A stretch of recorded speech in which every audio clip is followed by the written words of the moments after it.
Salam aleyküm həkim. Mən köyük, çuğundur, alma, balqabaq, armud, heyva hamısını bir yerdə çəkirəm, şirəsini o şəkildə içirəm deyir. Elə etmək olarmı? Mən elə etməyin tərəfdarı deyiləm.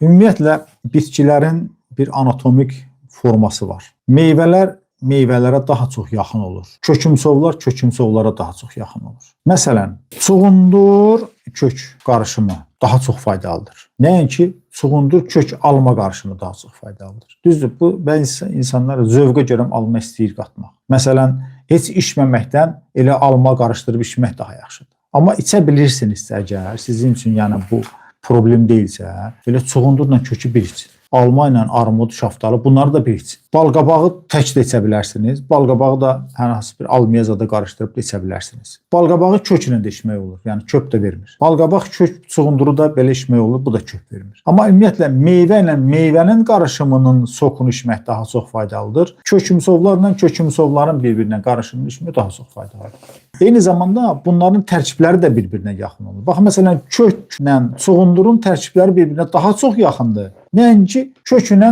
almanın tərkibləri bir-birindən biraz çox fərqləri var. Yəni tərkib cəhətində çox fərqləri var.